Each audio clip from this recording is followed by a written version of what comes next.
the Lake Michigan Angler Podcast. Fish on, guys, right here.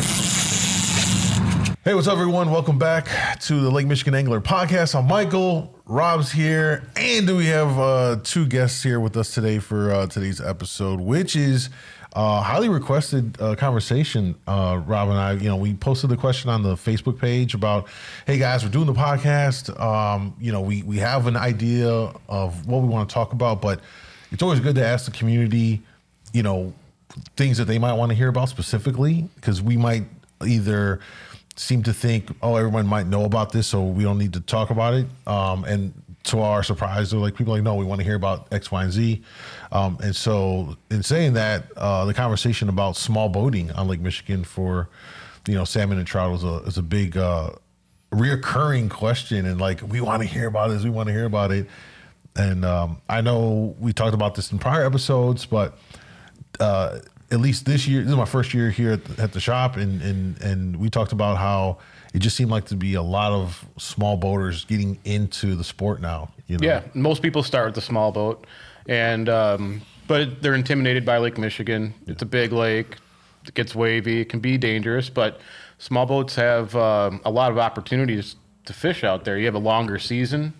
You can usually move a little faster if it's calm.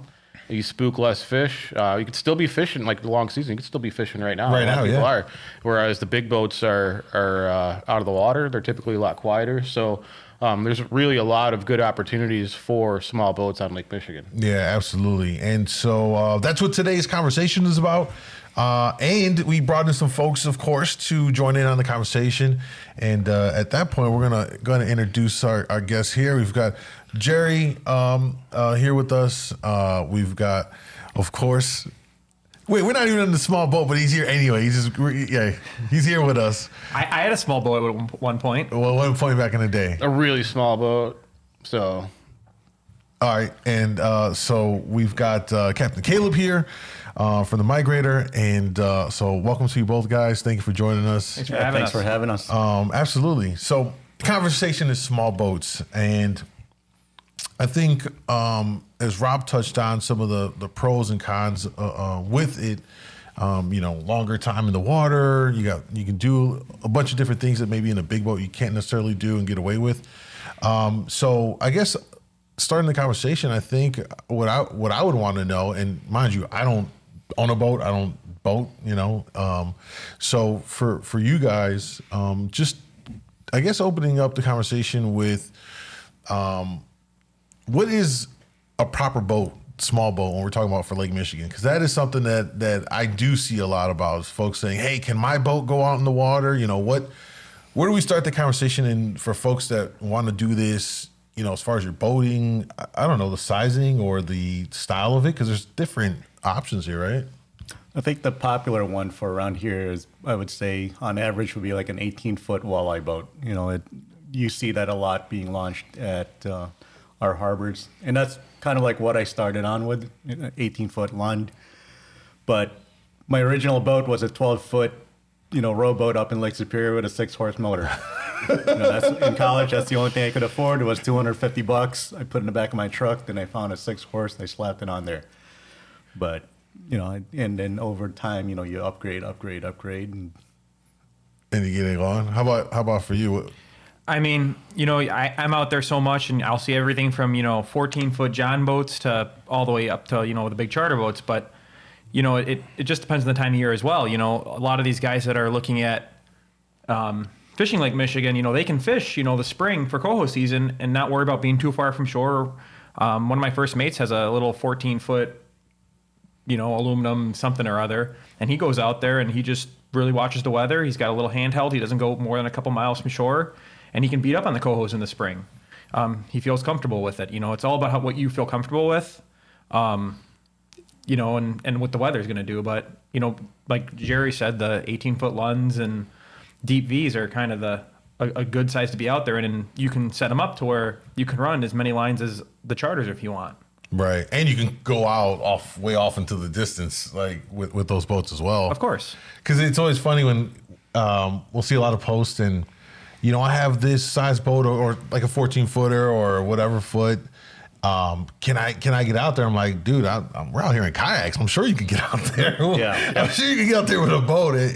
To your point, it is definitely like the weather, and understanding that, which that's an entirely different conversation about that, which we'll probably end up talking about. But, and then for you, Rob, like just with small boating, what's your experience been in terms of, how you've done in it, and even compared to in the kayak, Yeah, well, I grew up fishing in 16 and 17 foot boats, and there was a lot of days where being in a smaller boat was an advantage, especially when you're fishing in shallower. The small boat usually makes a lot less noise than a big boat, and there's a lot of days that we outfished the bigger boats just because of that. It wasn't anything special we were doing. We just didn't disrupt the water as much. And when you see, these days with the water being as clear as it is, it makes a big difference. That stealthiness makes a big difference. And then that translates even further into the kayak thing, where we're making almost no noise at all. So a lot of times, the small boaters should be out there because they could be catching a lot of fish. Yeah. So a lot of this conversation, I need to defer to you guys just because I don't know a lot of the particulars in terms of the boating side of it, right? But for Gerard, I mean, you recently purchased a beautiful boat, and when you're looking at setting it up, when you did set it up, how did you go about deciding on how you're going to lay it all out? Was there a thought process behind it? Is there a way you would maybe suggest to folks who want to convert their current setup to make it a little more efficient for, salmon fishing and trolling? Yeah, I think it's sometimes hard for me to explain it because we've been around charter boats and other boats that are already set up, so I don't really have to think too much. I just kind of know that this is how it should work. But, you have to step back and visualize everything. Like if I put my downriggers here, my dipsies are going to go here, my board rods are going to go here, so that if my dipsy rod goes, I can take that right out of the holder and not get in the way of my other rods. I've been on boats where he's got the dipsies on the inside, so I'm like, so what happens if your dipsy goes off? It's going to tangle to this line. Well, it's never happened. I'm like, and then 2 days later, he called me, yeah, I just had a big king and it tangled my downriggers. So you have to sit there and visualize everything. Like the worst thing that could happen is like if this rod has to be placed just at the right angle so it doesn't tangle this rod. So like this year I added, wire dipsy and my outside dipsy also. So I'm running 2 dipsies now per side with my downriggers. So then sorry to cut you off. So you got 2 riggers, you've got, did you say 4 dipsies total? 4, you can run 4 dipsies.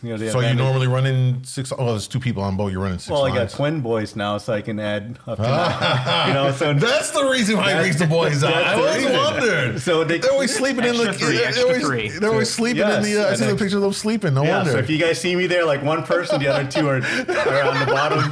Yeah, how many times we go past them, we see like 30 lines out. Like, well, what's just Jerry doing with 30 lines out? Yeah, so they're on the bottom. They could be sleeping, but it's still legal. So adding more lines to a small boat, it's like I had to think, okay, I have to run it this way. So it's almost like on Caleb's boat, I incorporate the same thing that they do on a smaller boat, and it works, Yeah, but I've seen some folks that it seems like it can be a little too much for the size, where it's like, how do you even maneuver in there once? I mean, you've seen this, right? Yeah, I have. But I mean, if you set up, even a little 16, 14 footer, if you set it up the way it needs to be set up, you can easily run, 2 downriggers, 4 divers, and a couple boards aside, or 3, 4 boards aside if you have the right setup. And it's so easy to do it with so many different, products on the market now, like removable rod trees if you don't want to leave them on your boat. Everything's got quick releases. You can just pop the stuff off, quick plugs for your downriggers.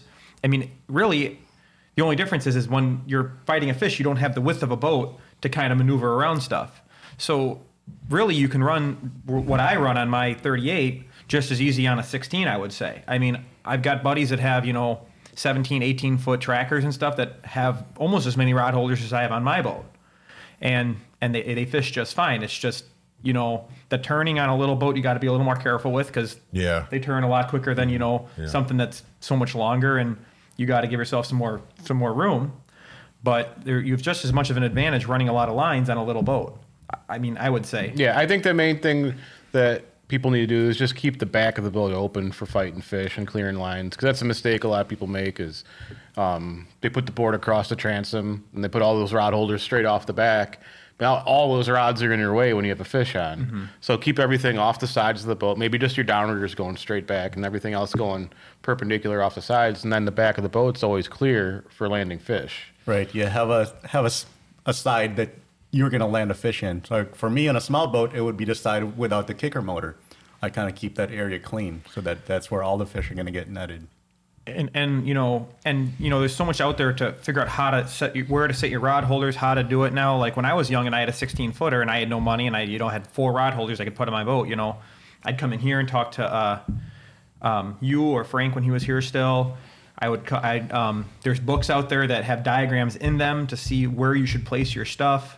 And, there's a whole marina down here full of charter boats and tournament fishermen, recreational fishermen, and everybody's so happy to give information. Usually you can, you could just walk the dock and see, oh, that makes sense for those rod holders to be there or here, or, all the seminars we do, there's always diagrams on how to set your small boat up properly so that you're not dealing with all those tangles now. You don't have to go into this blind. Yeah, keep it simple when you first start. I talk to guys like, well, what if I do this? What if I start stacking? I'm like, just keep it simple. Don't start stacking when you're just first starting. Just run a rigger, run a dipsy, and some boards. Don't try to make it complicated. And you don't even need the riggers these days. If you don't want it's actually great because we asked folks on the Lake Michigan Angler Facebook page, any specific questions they wanted for this episode, and that's a perfect setup for this question from Dennis, who asked, alternative to downriggers when making rod rig setup decisions if the boat doesn't accommodate a rigger. So what are some options there? And Rob, what would you say? Well, Jerry has a Torpedo Diver there. That's a really good option. Yeah, this is a smaller one, but they make up to 12 ounces. They should make a bigger one. We need to put the bug in here. We need like a 20-ouncer. I got a 16-pounder. No, but that's for a downrigger. But yeah, definitely a torpedo if you don't have a downrigger. This works really good. We use that on kayaks a lot and also on the boat. How for those that are not familiar with that, how are they setting this up on the rod? So this one, we use the 12-ounce one. We'll put 2 clips on here. One's going to be a snap, and one's going to be like an OR, is that 15? 16. Yep. So that's to keep it in place. So we use 30-pound braid with a swivel to stop it when it slides down, and then a leader, 5-6-foot leader to the spoon. Could be a spoon, could be a dodger. So we can get the 12-ouncer down to 100 feet, no problem, trolling behind a kayak or a small boat. And I've fished it as deep as 140 on the South Reef for Lakers when I lost a downrigger ball. So pretty good. It's probably a good item just to have in the boat as a backup, or if you don't have a rigger, you can just use that either way. Yeah, it's a nice stealth mode too. Sometimes when they're a little bit shy and coming up on downrigger, I feel like it does help when they don't want to. The rigger bites a little slow. I'll actually use this sometimes. Right, makes sense. So I'll jump in on this too. My first boat, when I had a 16-footer, and I was 15, 16 years old, and I didn't have any money, and someone had given me, or I had gotten a pair of downriggers somehow, but I couldn't even afford to buy a downrigger ball. So I had one downrigger ball, and the other one, it had a rod holder on it, and so I'm like, well, I'm going to use the rod holder because I've only got 3 other rod holders on the boat, and I would take a rod and I'd run a dipsy off of it on a 0 setting straight off the back. And if you use a mag diver on a 0 setting, you can get a mag diver on a 0 setting down really as far as you want. Because, if you run a mag diver on a 1 setting, I think it's 2 to 1. You run it about 2 feet out, you get about a foot down, and you can really get a mag diver down, 150 feet, by putting 300 feet of wire on it. In a 0 setting, it's even less. So that's something you can do, even outside of a torpedo, or you can run that straight off the back and then still run a diver on like a 2 setting or something off the side. So... Yes. And there's a lot of times a year you don't have to get that deep. Of course. A lot of beginners think that all the fish are always really deep. You got to get down 100 feet. And that's just not the case. Right off the bat in the spring, we're catching fish in the top 5 feet of water, top 10 feet of water. You don't even need to have you can kind of catch fish in those depths until middle of June. So you don't need downriggers. You don't have to have magnum divers. You can catch all your fish with putting 30 feet of line out to small divers and just using small weights and that. So you have a pretty good chunk of the season where you don't need any heavy duty stuff like that. Another question that was brought up here from Joel. Joel asked, what are some, what would probably be the rod reel combos that you want to have, on your small boat if, you're going out here fishing? Well, for me, everything has to be line counters. I like line counters because I can replicate everything over and over again. I know guys without the line counters, they'll count the passes, the number of passes. So, but same thing, you want to replicate everything over and over again. Because if you get one rod that works, you want to be able to replicate that to the other side of the boat to make everything else work. No, I would agree with that. And I mean, line counters now are so, there's pretty much every reel you can buy, it comes with a line counter, or it's an add-on, or like Okuma Cold Waters, they just automatically come with one. They don't even come without one. So it's a great quality reel for the price. And, for a small boat, they're dual purpose. You can get the size you want and switch it over to walleye fishing or whatever. So you're not buying multiple reels. The only thing that really matters is if you get, you really get into it and you start getting into the big reels and do big leads and coppers, then you have to have something different. But for somebody just starting out on their small boat, you can, if you walleye fish now, you can probably, especially for spring coho fishing, you can probably just transfer most of those reels. That's like a 1-for-1, yeah. It's almost pretty much a 1-for-1, in my opinion, anyway. Yeah. For somebody just starting off, I think the first two most important rods to have in the boat would be dipsies. You have your dipsy rods, I would agree. Some braid with line counters, have an 8 or 9 foot rod. And I think that for a small boat guy, those would be the two most important rods. You're talking about braid dipsy, right? Yep, braid dipsies. Not a wire. Yeah. If you're just starting off, just use braid, like 40, 50 pound Power Pro or any other braid really. And that's going to catch fish for you the whole year. It's going to work right away in the spring. You'll put it out 20 feet and you'll catch cohos. And later in the year, it can still get really deep. You put bigger divers on it to get deeper. But small boats, the dipsies seem to be really, really effective, So they're going to be versatile rods and they catch everything. Yeah, I've gone out in the spring and not even put the downriggers on the boat until even past mid-May, and just run dipsies and boards. Yeah, the last couple of springs we've started off fishing 10 feet of water, even less than that. Before the charters are in, and really there's no point in running a downrigger. They actually just get in the way. Yeah, exactly. You're spooking fish and running. You could just toss a spinning rod off the back of the boat and catch fish at that point. So the dipsies work really well in those situations. Now, with Caleb, you have a beautiful big boat. We've been on it. And when you're out there running your trips, you have the luxury of this thing called Autopilot. Oh, yeah. It's not, and it's very useful as I've seen, you nudge the little wheel around, you get your heading, and it just holds you at your speed and at that course, and it frees you up to do other things and watch what's going on, so on and so forth. That's not always a luxury in small boats, right?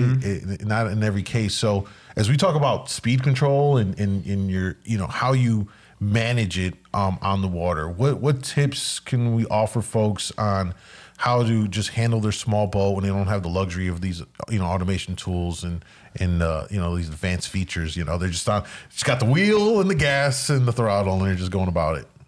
Well, most boats these days, they have a front trolling motor, and most of those will have the autopilot. I run the kicker, and I'll keep my trolling motor in the front to keep the boat straight, basically. Use the autopilot on that. So you run them both? Run them both at the same time. Really? Okay.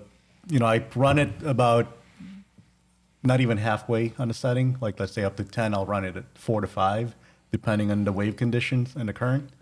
And my kicker motor does most of the pushing from the back. So the idea here, and so I'm trying to flesh it out so folks can have a better understanding. Even for myself, you've got the trolling motor on, and it's just set at a set speed, correct?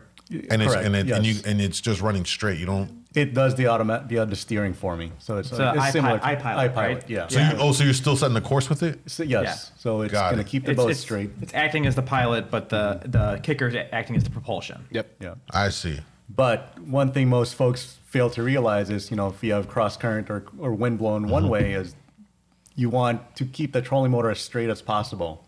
Because if it's on an angle, it's actually vibrating a lot more and it's actually scaring fish. So I will actually compensate with a kicker motor. I'll tilt the kicker motor to the left or to the right to try to keep that trolling motor in the front as straight as possible, to keep it going straight in that direction. Because when I've realized when that trolling motor is sideways, to compensate for wind or current, is actually vibrating more. And if I don't know, for me, it feels like sometimes it spooks the fish a little bit more. Yeah, that's really interesting. So for folks that do have that ability, that's a great way to utilize it if they haven't already been dropping that front and running a kicker off the back.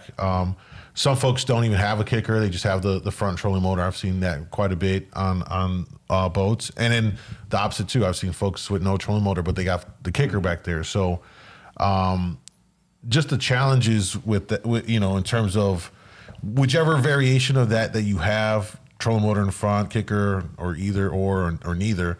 Well, you need one or the other. But some folks can just run their main, right? Just real low as well. Is there anything for them that you would advise to just help further with speed control? And well, it depends on the motor. Some outboards control down to the lower speeds easier than others. If you get older two-stroke motor, it might have trouble slowing down enough. And in that case, you can throw a couple 5-gallon buckets off the side of the boat to slow yourself down. Or there's other devices, but usually the 5-gallon buckets are all you really need. And then that allows you to control your speed much better than without it. And in like some of the new 4-strokes, you have no problem trolling at slow speeds. But even then, like buckets sometimes make a big difference. They're actually also better for the engine because usually you have to give it a little more gas and you'll get better oil pressure. Yep. And your boat will hold better. Like you have a lot more control over your steering with more torque going to the prop. That's pretty interesting. I've seen those too as well. I'm like, what is that dragging off the side of the boat? And I mean, I run a big bag off my boat, and I can slow down slow enough usually, but it will actually help my pilot control better with the bag out. Wow, that's pretty cool. So in continuing the conversation with small boating here, I know we've talked about how there's benefits to it. You can get into, or you can fish throughout the season a lot more. I think another aspect of what's cool about the small boats is that you can basically track the fish down throughout the year. Whereas, big boats are, in the harbors, you can't do that necessarily. Caleb, you're pretty much relegated to your home port and the areas where you can reach within your range. But then, Jerry, like, if you hear the hot bite is, I don't know, down past, Indiana, or if it's up further in Sheboygan, you can pull your boat and just trailer it off to kind of go, right? Yeah, definitely. And like this summer, we've seen a lot of guys that would chase the hot bite, whether it's Sheboygan, Sturgeon Bay area, or, start down in Indiana, right after ice out or when the conditions are good in the spring. And then you just kind of follow the bite. But luckily, like for our home port here, we have a good bite year, or almost the whole season. Yeah. From April to now. I mean, we still have good laker fishing right now, and possibly brown trout if you get out there. So, but yeah, smaller definitely gives you that ability to follow a hot bite somewhere. And as far as, so when you have a boat, and I think another big thing about it is obviously the maintenance and all that stuff, right? So my question is, in terms of if you're fishing Lake Michigan out of your small boat, what are some things folks need to be mindful of when it comes to, being on the water with the boat, what you're putting your vessel through on this big body of water with, the currents, the waves, so on and so forth. Are there any kind of, mechanical or just maintenance things that you guys would both recommend that folks are active about since they're on this body of water to, keep it going and, not have any kind of unexpected things happen, or at least mitigate that as much as possible? Anything come to mind? You make sure your bilge pump works. Yeah, that's probably really important. I would have two, even on a little boat. I'd probably try and have two in there. It's just like maintaining any boat for any body of water. No one wants to be the guy getting towed in. For a boat like mine, I've got a spare. I got two engines, so if I lose one, and usually I can still get in, but that's still super, uncomfortable, and you don't want to do that to your customers, and it's a slow ride home. you know, for me, I'm constantly checking everything, you know, like this winter, you know, I'll go through all my batteries, I'll load test them, I'll make sure that's a huge thing on boats is because your boat, you know, for recreational guys, you're not using it every day. So you let it sit, your batteries go bad. You know, that's a huge thing. You let a battery go completely dead and then try and charge it again. Every time you do that, it's going to lose some life to the battery. So that's one thing that, you know, I would really watch is your batteries. Keep a trickle charger on them. Don't let them drain down to nothing.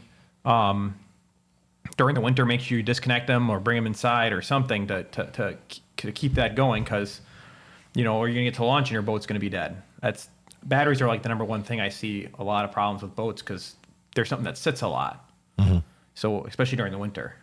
Makes sense. Just do your normal maintenance. You know, you change your plugs, impellers. One thing that gets overlooked a lot, your lower unit needs to be replaced. Gear oil needs to be replaced at the end of the season or even halfway through the season, depending on how much you fish.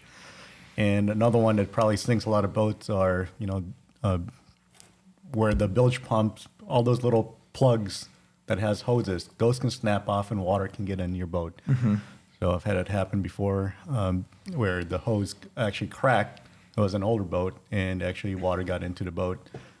So and the sump pump can't keep up with it. So those little things that you kind of look at, especially for an older boat, to make sure that you replace those in a timely manner. Yeah. No, that I think that's a really good point you both mentioned because I think it's easy to kind of get out there and you just may not necessarily always think about that stuff other than we got to gas it up and folks might just do the first of the year season kind of maintenance, but are not, you know, throughout the year, especially if you're doing quite a bit of fishing. I mean, like you guys do a lot of fishing, so you want to kind of keep up with that. Rob, what any thoughts on small boating stuff that we haven't touched on just so far yet?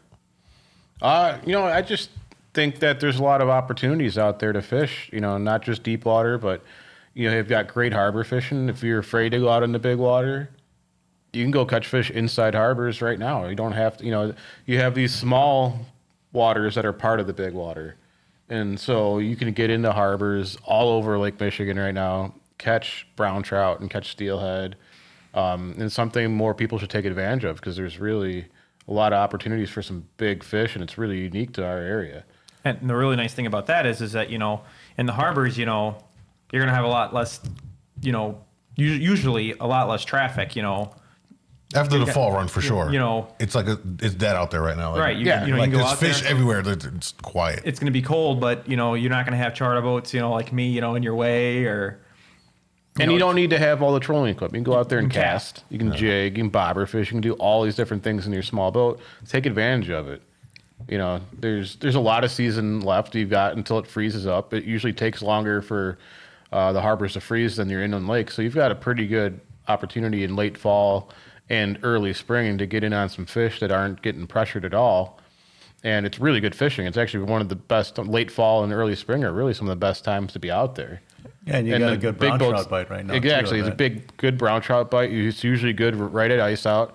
And there's no big boats to fish around. Mm-hmm. None of them are in the water. And even it's going to be quiet because a lot of these people are, you know, I think it's the Wisconsin gun opener today. Mm-hmm. So you're going to have a ton of people that are hunting and stuff. And if you're not, you know, into that, you can be. So this is for you really shouldn't be here right now. All the hardcore guys that fish are going to be. It's a great opportunity. Yeah, right? Take advantage of that because you know, I've been out, Rob's been out. I don't know if you guys been out recently, but you literally have the body of water to yourself. Like you literally have whatever harbor you're at, it's for the most part by yourself, and it's some really good fishing. I'm trying to think for myself if there's any other, you know, small boat related, and feel free guys if there was an area that we didn't touch on that to bring up, and I'm going to go back while you're thinking about that to look at some more of the questions from the community here. I think one of the biggest thing is people always look at is weather. You know, when can I go out on a small boat? And it's always,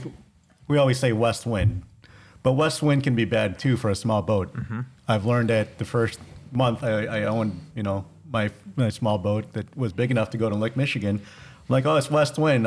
I just ran You shot you I full shot out send there. out. How far did you go? How far? I think I made it to 175. Yeah, I'm riding you're the out west, the waves out. Yeah, that's I was 5 surfing plus. it out. Yeah, And then I stopped. I was by myself. I looked back and I saw white caps, and I'm like, oh crap! and you have to go back Now I have to into go it. back into it Directly, So yeah. it was a good. At least it was a good day for steelhead. It was like August, and so I just trolled back. This year? Yeah, so I just trolled back, and I'm like, okay, yeah, it feels good going out, but yes, west wind. If you go out far enough, it's going to get rough. It builds, too. yeah. And coming back in, you're going to pay for it.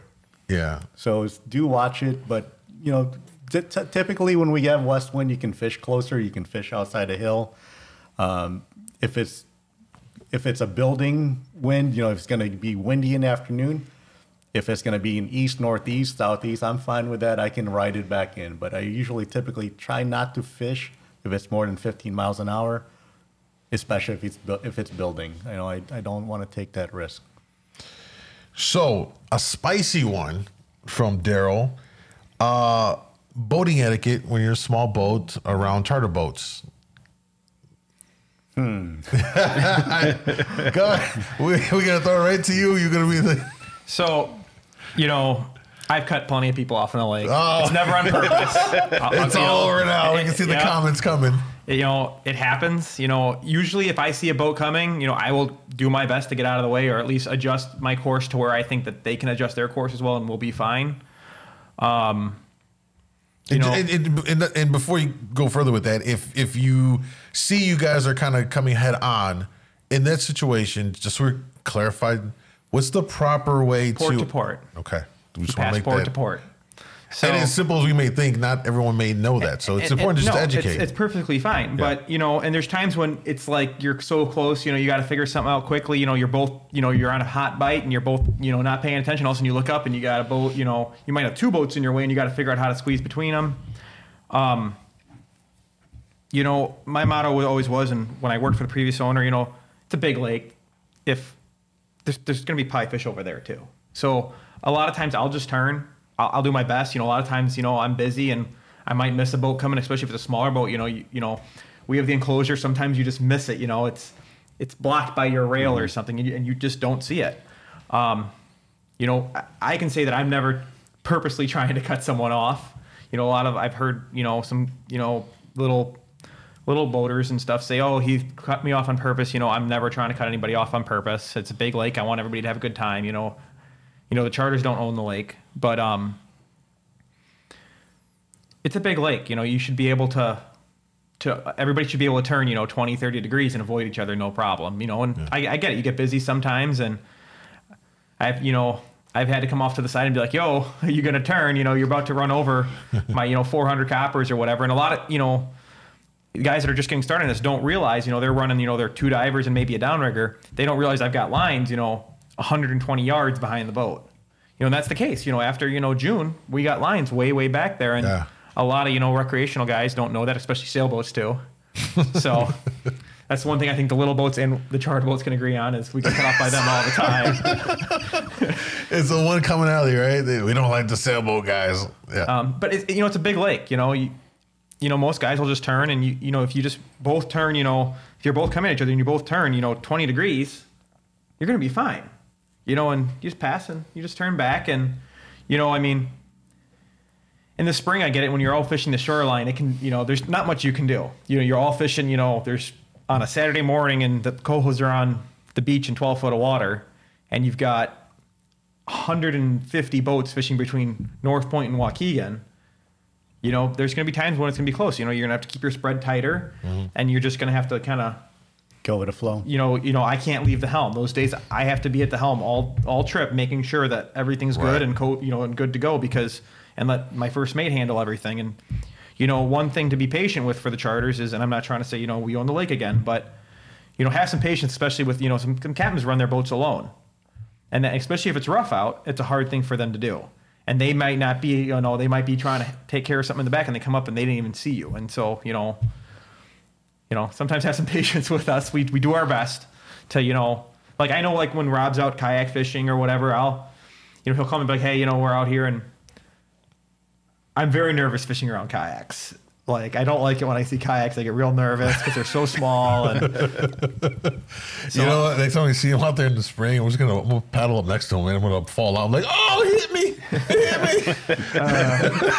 Well, he really just doesn't like it because we usually outfish him. Oh,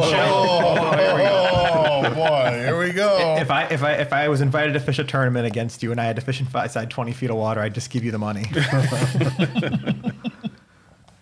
Try to tell him to get in a kayak one time. He refuses. He refuses. Yeah. Why not? No autopilot. Your hand is the autopilot. There's a maneuver around with the. I like hitting the button. Yeah, he's got it spoiled, man. Yeah, so the only thing is, assume that the other boat doesn't see you. Right. And try to make maneuvers far ahead so you don't have to make that evasive maneuver yourself that's going to tangle your lines, and then you're going to get all upset. So I look at 2-3 boats, okay, this boat is definitely going this way, and try to assess the situation. How can I get out of this now before I have to make that evasive 90-degree turn, which is going to tangle my lines? And I don't want that to happen. So just kind of, I will start steering or going away from the other boat, because making that evasive maneuver sometimes takes you off a good fishing line or angle. So I'd rather do it way ahead of time. Or if there's so many boats, I just get out and leave. Yeah. Or in the situation we were in over the summer, and I'll let Rob kind of tell the story where you where it's so hectic you almost can't go anywhere. Remember that? Yeah. On Phil's boat? Yeah, I mean, there was a charter. He was busy with a fish, and we were both trying to go to the same area. So I kept turning away, but he kept turning towards me the whole time. And, there's just nothing you can do about it. I could see there was nobody. We got close enough. We got pretty close. I could see that he wasn't looking where he was going. He was busy netting fish. And for full context, that was a day I remembered it distinctly because during the week, word got out like the bite was super hot. Yeah, we had a lot of kings show up. Yes, we had a lot of kings show up. Word got out because someone posted on one of the groups, and you know how that goes. And so that Saturday, it looked like the Bassmaster. All the boats are just shooting out you see them from Waukegan shooting out from North Point. I'm like, oh, wow, there's a lot of boats out here. So for context, it was Rob was saying about the one boat. We really couldn't move because we were surrounded by other ones. And it was just happened that one charter was closest to us. So we got put off course by him. And then because we were like the first ones down there. Yeah. And by the time we got away from him, then all the rest of the fleet caught up to us, and we were just jammed. Like we couldn't go anywhere. Couldn't go anywhere. We were stuck going against the grain. And we got stuck we were forced going out to like 150 when the best bite we had was like back in like 90 or something like that. 90 to 110. Yeah. Yep. Yeah, you were out that day. Oh yeah, we passed you a couple times. Passed the whole fleet to get there first. Instead, I've got my 2 fish before the fleet got there, and I'm like, oh. And then I talked to you guys. You're like, my God, get back here. You're like, I can't turn. I literally can't turn. And you guys had to go out to 150 just to U-turn to get back onto the spot. And I'm like, and that's just how it goes sometimes. You can't. Yeah, you can't. It happens to everybody. You can't get upset about it. It's just part of you know what you're getting yourself into when you're going to the spot that everybody's going to. One thing I think I took away from that situation is sometimes you just got to pull your lines and then just turn or whatever direction and just kind of clear out and reset, right? Because I felt like we lost so much time. We probably would have been better off just pulling everything, literally turning 180 and then just shooting right back in. Yeah, we probably that would have been an option. We probably should have, because it was part of the reason is we're running a bunch of lines and you got to make wide turns. Yeah. So that they don't sink or get tangled or whatever. Whereas if we had at least pulled lines on one side of the boat, then we could have made a much tighter turn and maybe gotten out of the situation quicker. I didn't have boards that morning. I had 2 riggers and 2 dipsies and maybe 1 200 in the back. That was it. So I'm like, I'm just going to zigzag around everyone. It kind of worked out good, but it was still crowded, you know. Yeah. You zigzagged around us and caught a fish, and Phil was like, "Jerry's got another one." What is he using? I was using the bait he told me to put down. So I know. No, what was this? This question comes up from our experience on Phil's boat, and Phil's boat, does it qualify as a small boat? It's like a medium boat. It's like a medium 25 foot. Yeah. It's a small boat, right?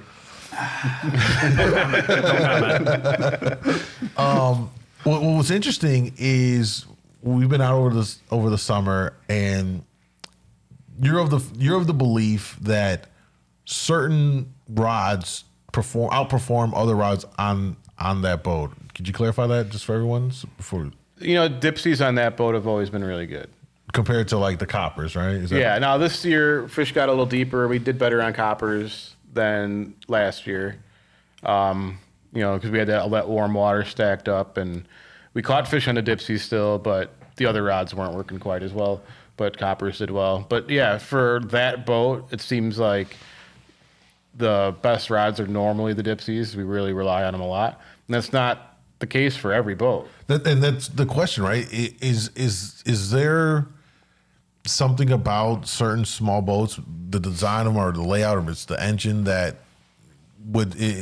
leads certain rod setups on it, whether it's the dipsy or it's the riggers or maybe it's the long lines, just work better? Is there something to that, or is it just something in our minds that we just think about because for whatever reason the riggers go off more than any other rods? I'll start off real quick and you kind of elaborate. All right. Especially in a small boat, we get blown by the wind, so sometimes we're listing. So if you look at the downriggers or the dipsies on one side, they're just kind of not doing anything, while the other side is catching all the fish. So it's more of your angle that you got to work on the boat. And I know Captain Sean and Captain Blake last week touched on it and about the importance of having proper boat control and angle. That's the most important part to them. And same thing with a small boat. When the wind's blowing, we're going sideways. On a bigger boat, you probably don't have that much. So I actually have on my boat. My boat slips a decent amount. For what it is. I'm actually not super impressed with how my boat rolls some days. I have to really work it sometimes, especially with my lures. I get the big Carolina flare on the bow, and that wind will really push on my bow and move it. So a lot of times I have to adjust to how I'm trolling to get the boat to troll to where both sides of the boat will work. Sometimes I'll watch and one side of the boat will not function. So what do you do?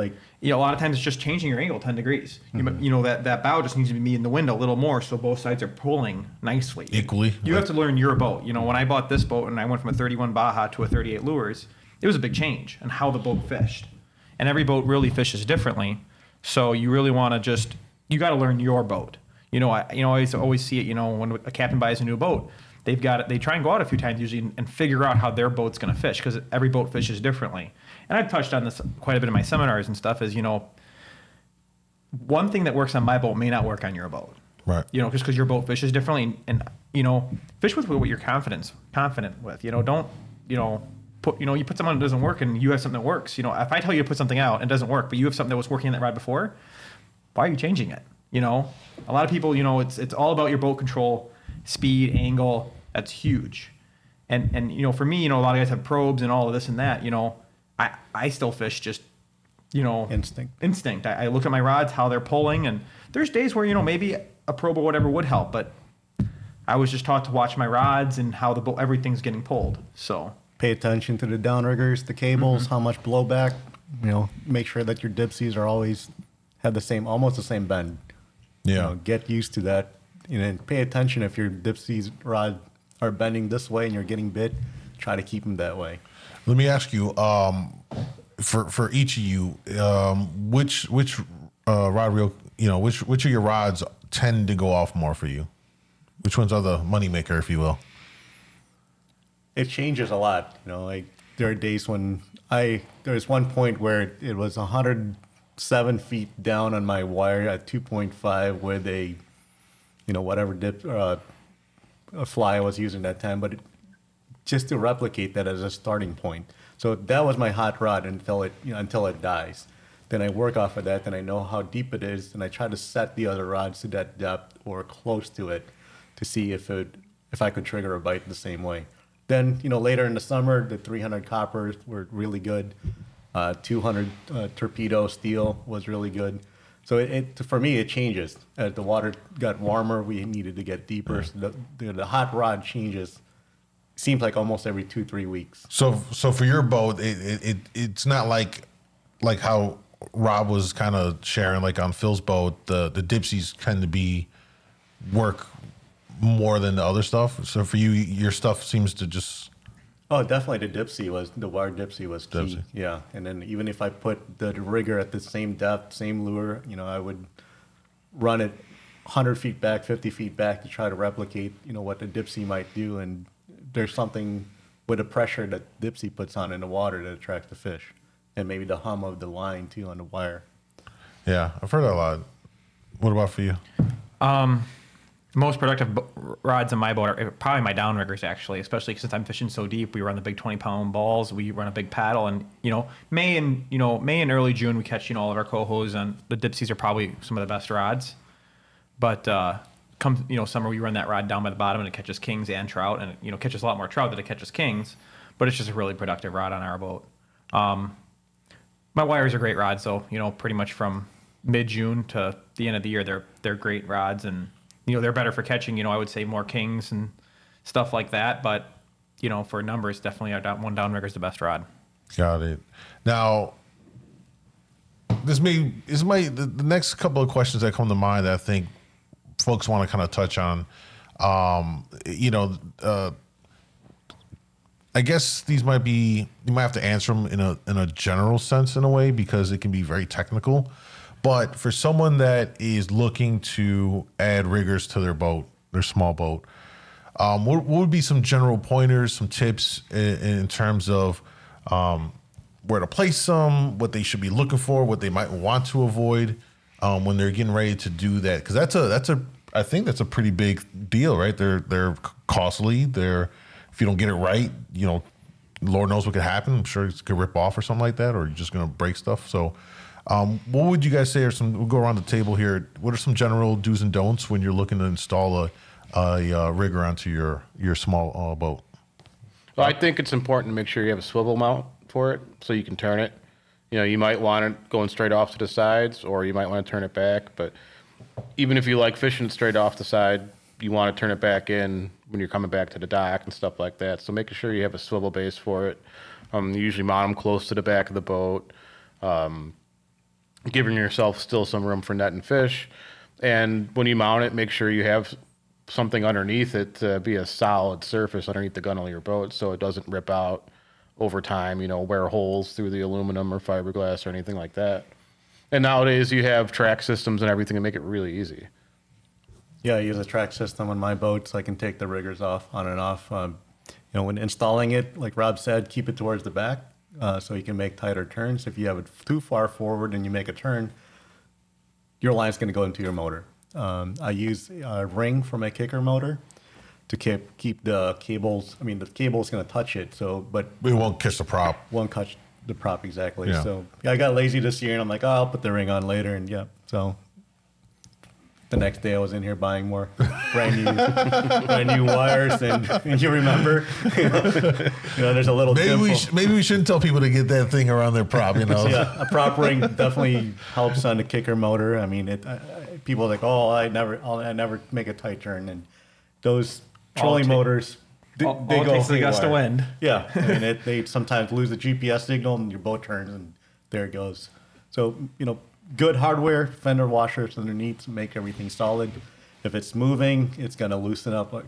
It's going to wear a hole. So, and before you answer, Caleb, obviously the beam, right, in the back, you're gonna have various widths on that, whatever. But does it matter where it goes along that section? Obviously, if you have your motor down the middle, can you put it on the edges? Do you want to kind of split the difference? The downriggers? Yes. I would put them on the gunnels, on a small boat, all the way on the sides. Okay. I wouldn't put them all the way to the back because they're gonna be hard to get to. You want them a little forward, but kind of probably about, I'd say, like a foot forward in front of where your engine is. Yeah, you just want to make sure you can reach the downrigger ball, grab the Yeah. release so you can put the line on there easily. You don't want to be, falling out of the boat trying to put your line in the You're release. leaning over too far. Yeah. Yeah, exactly. Yeah. So that's a key thing there. You might want to just, kind of play around with it and see what's comfortable for you. Probably safe to say good idea is to just place the whole rigger on it and look visually where it's at and see if you can make reach a dry it. run. Dry run, yeah. Yeah. Scotty releases are really nice. You can grab them, especially in a small boat when you're trying to lean over. You can grab the Scotty release Yep. and bring it towards you. I know some guys like blacks, but then you kind of have to fiddle with it. But Scotties are nice. You grab it, you pull towards you rig it. Mm-hmm. Easy on the hands. Yeah. Caleb, what were you going to say? Really, you guys, really hit all the main points. The other two things that, if you don't want to do a whole track system, the quick release mounts you can get. I know at least one company that makes them to pop them on and off. And also, instead of hardwiring it into your boat, you can go to any auto parts store and get some kind of plug to mount on it. So you can, if you use your boat for other types of fishing and you don't want this big bulky downrigger on there, you can just, make a plug and take them on and off easy. Because I'm guessing a lot of the guys that have the 16 to 20 footers are fishing the chain. They're fishing, up north. They go on trips to Canada, whatever, and they don't want to like crap on their boat. And there's so many things now to pop them on and off easy. Or even if they just buy one downrigger, it's just so easy to take it on and off then, and you're not dealing with, having to unscrew it or a big, years ago, the big thing was the big board across the back. You don't need that anymore. You don't need to have to take up that whole thing. You have these nice little releases. You don't have this big bulky thing in the way of netting fish or rods in your way. And do you think 2 downriggers is probably better than 4 in a small boat anyway, right? Yeah, in a small boat, I wouldn't even bother trying to put 4. I think you're just you're gonna have more problems than it's gonna give you a benefit. I think that like even my boat, I have I think it's just short shy of 15 foot wide beam on it, and I actually wish I had 3, not 4. But the way the back of my boat's designed, I can't do a third rigger. I have to do 4. So but I don't. I think 2 is plenty. Even the charter boats way up north now are running usually just 2. So I don't see a reason to run any more than that off a small boat. So, if you're running electric, make sure you have good wires from your battery to the rigger. Yeah, don't run 18 gauge wire to your downriggers. Don't run speaker wires either. I've seen the guys like my wires burn and like those are speaker wires. It's like the clear and gold wires. I'm like, no, get some nice thick wires. Some good 10 gauge minimum maybe. Yeah, I'd probably go with 8. Especially for running longer, farther from the battery. Marine grade. Gauge. So it's tinned, yeah. And then, make sure you get shrink wrap and do all your connectors, because the number one problem on boats with electrical is they get water and you get corrosion. And my boat came from salt water and it was only there for a few years, but I can tell, everything in that boat has been corroded. And, if you don't do that even here, you get a little moisture in a connector or something, it's going to corrode. And now you're like, why isn't this downrigger working? And you tear everything apart and you find out it was just a connection. So, don't wire nut your stuff together. Just, do it the first time, do it right. Solder it if you have to, and have circuit breakers resettable underneath or something you can change the fuses on and make it accessible. Is that if you were to say there's one thing in a small boat that tends, I guess really this is any boat, right? Is electrical kind of like your main nemesis most of the times? It's usually the biggest pain in the butt to repair. Yeah. Because you got to chase it down. Like if a starter goes out, okay, the starter's bad. You go down there, pull the starter off, put a new one on, and move on with your life. An alternator goes bad, same thing. You have something electrical. Your downrigger stops working, and well, is it the connections underneath the switch panel? Is it the connections at the battery? Is it connections at the fuse panel? Is it connections, where you wire butted it together? Is it there's so many things different things it could be. And you're just chasing down the electrical. So, you do it right the first time. It makes life a whole lot easier when it comes time and there's something not working on it. Yeah. And most downriggers have breakers built into them. So that's convenient too. You want whatever fuse before that to be higher than what the downrigger is. So that way you're not chasing down with a fuse or the thing blew. You just pop that breaker back in the downrigger. Keep it going. I think another important tool that besides the downrigger that folks are going to have or need to have on their boat is your rod holder, rod trees, or either or, because you could just have standalone rod holders, or folks have the trees. So can we go around again, and you guys want to touch on some do's and don'ts, what they might want to look for, and something that's going to be good for them for the use? I started with Scotties because I used it for walleye fishing, erie or chain, and then I had my first big king hit the dip sea with a Scotties, and it turned sideways. Luckily, I grabbed it. So now I pretty much try to use anything metal. Magnum metals, I just upgraded to their rod trees, which are really nice. So, I mean, that thing is bulletproof. Any particular setup with it? Is there a certain place it needs to be set up? Anything like that in particulars? The first time I put it was a little bit too far forward, so I moved it backwards so I can actually access it a lot better. So even dry running, I thought it was going to work better forward, but getting to the rod was a little bit hectic because I had to go over the seat to get the rod, so I moved it forward. So you always have to plan everything so you have easy access to a rod, because when you're excited trying to get to a rod, you're going to trip and fall over everything. Because most guys have tackle over the deck. Yes, tackle over the deck. So, which is a whole nother thing. But it's the same thing, kind of, put everything so your riggers are going straight back on a small boat. You have your 2 dipsies to the side, and then your rod trees in the back, or your board rods from behind those 2. You don't want board rods towards the front, because when your dipsy pops, you don't want to have to pass the rod over and under anything. You kind of walk through all the different scenarios so that everything is as smooth as possible. Dipsy rod goes off, you pull it out, you go over your downrigger, and you fight the fish. You don't want to have to go under, over anything. So you keep your board rods to the front. Keep everything clear and organized. Yeah. Anything with rod holders, Rob, for folks? The only thing to add to it is you really just want to make sure you have adjustable rod holders, be able to move them up and down, side to side in some cases. And a lot of them out there are like that. And, sometimes to outfit a boat with all metal rod holders can be pricey at first. So you can get away with some of the Scotties and plastic ones for some of your planer boards, Yellowbird stuff. But yeah, if you're going to run dipsies, make sure you're running metal ones for the dipsies, and then over time you can upgrade the rest, if you're on a budget. Yeah, I still run the Scotties for the board, extra boards. Not that I can run 12 lines. Anything on this? Don't run plastic rod holders. Yeah, ideally you don't. My first boat I had, we had the same scenario as him, except it just broke the rod holder. And I was 16 years old, and there goes one of my 4 rod holders, one of my 5 rods, the whole shindig. So that was a diver. So I guess maybe boards, they're fine. But if even if you're down a budget, what's it worth if you lose a rod because of it?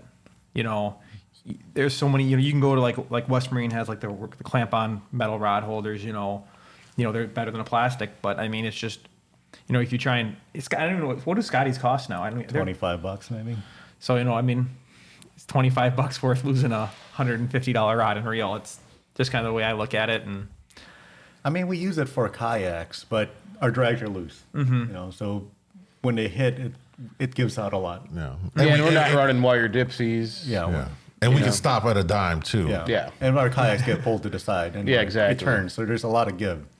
So I guess it all depends on that's again big boat versus small. So well, because on big boat there's no give. You're not stopping either. The troll never stops. Like you're going regardless. You don't want that king peeling off 200 feet to the right and tangle your other rods. They'll still do it, but yes. Any final thoughts? Anything that may have was on your brain that you didn't get off as we had this conversation just about small boating here on Lake Michigan? I think we had a good conversation. Don't be scared to ask people for help. I used to just ask everybody I could for help. When I was young and I was getting into it, and you don't have to be young. You can be however old and you're getting into it. Just come into the shop, ask questions. Get involved with a fishing club, SU or just about TU, to say that, and get involved. Those guys all are so happy to give out information. Join the tournament. I'm sorry to cut you off, but yes, that was a really great experience when we live streamed the couple of the tournaments. We went out with the Downriggers and kind of filmed the tournament experience, and folks really appreciated that different way they fish. It was very, very different from charter fishing and just fun and recreational fishing. The way they approached it was really interesting. So to piggyback off what you were saying, Caleb, I highly recommend if you're a small boater, join the tournament.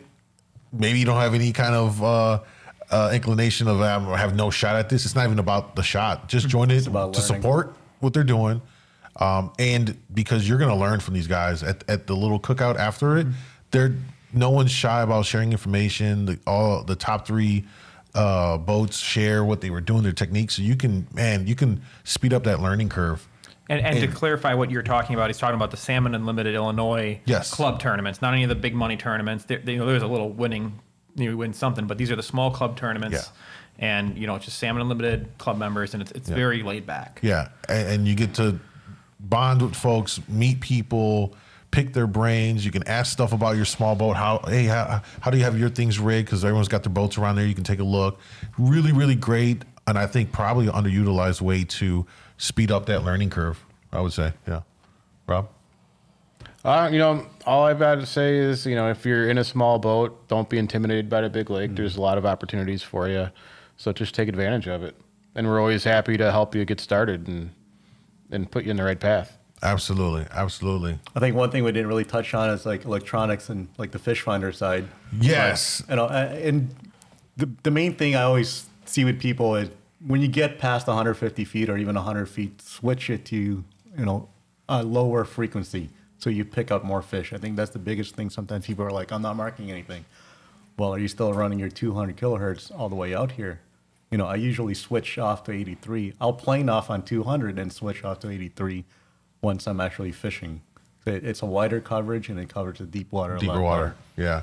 That is an area, if I were to say, maybe even more intimidating than just taking your small boat out, as you mentioned, Rob, is probably folks understanding electronics, how to implement it, how to use it, and things like that. Like when you get to deeper water past 100, yeah, it does behoove you to switch over to like 83 because it opens up that and it covers more of that water. And if you're shallower, you can just shoot up to higher and use the chirp because you get more detail and all that stuff. And there are, I think across brands, there's some things that translate across all brands, and then there's some things that are, understanding how a Lowrance kind of displays information versus a Garmin versus a Raymarine or whatever you have. And one thing I've noticed on a lot of boats is you'll have folks running, the 2D, and I don't know. From my experience, obviously I'm in the kayak. I'm pretty much glued to my fish finder because I'm always reading it and making those mental observations of obviously, where am I marking fish? I'm seeing them consistently between 15 and 20 feet. If say it's a springtime, or later into the spring, and start noticing the fish go from the top 5 feet of water to now they're in the top 20. They've dropped down a little bit. Do any of you guys use like side imaging or like a down vision, any of those other than the 2D? Because I noticed a lot of guys just tend to stick with the 2D, the chirp. I use pretty much it's just 2D. I mean, for the most part, I would set it probably a little bit higher gain when I'm running, looking for fish. I don't really pay attention to the side imaging when we're out there deeper. I mean, one time in August, I was looking for suspended perch, the baby perch out there in the middle. Yeah. And a steelhead were gorging on it. So I just turned on the side imaging. You can see bait balls off to the side. So it gives you a better visual of how these bait balls were setting up. They were pretty high up in the water column. And I'm glad. Yeah. So this is something that I've been doing for a while, and it's been pretty useful, which I think side vision and down vision really was more so for like bass fishing, right? Because you're looking for structure in those things. They don't necessarily, although it's getting better now, you can actually see like bait balls and down vision and side vision stuff.